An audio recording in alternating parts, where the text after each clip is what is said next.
என்னுடைய பேஷண்ட்ஸ்க்கு diet chart explain பண்ணி முடிச்ச உடனே முக்கியமா அவங்க கேட்கிற ஒரே கேள்வி என்ன தெரியுங்களா? வெள்ளை சர்க்கரை சாப்பிடலாமா, நாட்டு சர்க்கரை சாப்பிடலாமா அப்படின்னு கேட்கறாங்க.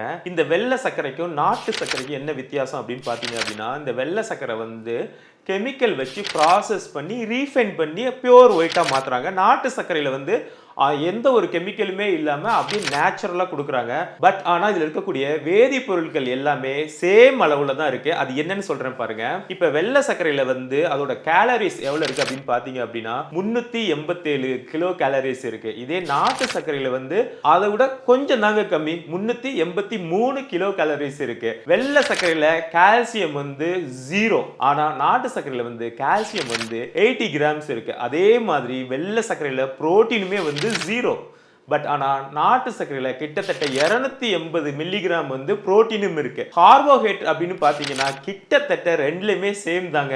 வெள்ளை சர்க்கரையிலும் சரி நாட்டு சர்க்கரையிலும் சரி ரெண்டுலயுமே வந்து சமமான அளவுல தான் வந்து கார்போஹைட்ரேட் இருக்கு. இதுல என்ன பெரிய வித்தியாசம் அப்படின்னா, இந்த வெள்ளை சர்க்கரை வந்து கெமிக்கல்னால ப்ராசஸ் பண்ணி சாப்பிடும்போது என்ன ஆகும்னா, நம்ம வயிற்றுக்கு உள்ள போன உடனே நம்ம குடல் வந்து அதை உறிஞ்சி ரத்தத்துக்கு வந்து செம்ம ஸ்பீடா செலுத்துங்க. அந்த ப்ராசஸ் பேர் தான் வந்து கிளைசெமிக் இன்டெக்ஸ் அப்படின்னு சொல்லுவாங்க.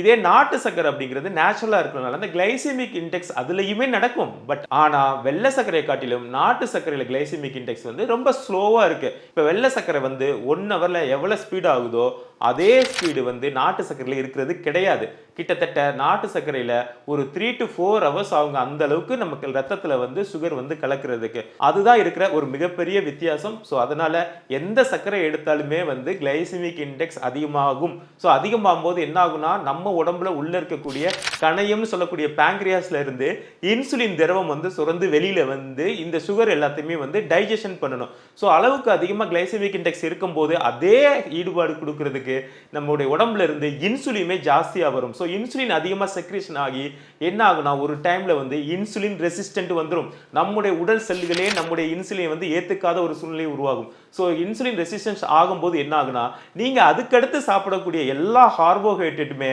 இந்த இன்சுலின் வந்து கண்டுக்காது. ஸோ அந்த கார்போஹைட்ரேட் எல்லாமே ஃபேட்டா கன்வெர்ட் ஆயிட்டு நம்ம உடம்புல போய் சேர ஆரம்பிச்சிடும். ஸோ என்னை பொறுத்த வரைக்கும் வெள்ளை சர்க்கரையா நாட்டு சர்க்கரையா அப்படின்னு கேட்டீங்கன்னா ரெண்டுமே ஒன்று தான். ஸோ இந்த இன்ஃபர்மேஷன் பிடிச்சிருந்துச்சுன்னா மறக்காம எல்லாருக்கும் ஷேர் பண்ணுங்க.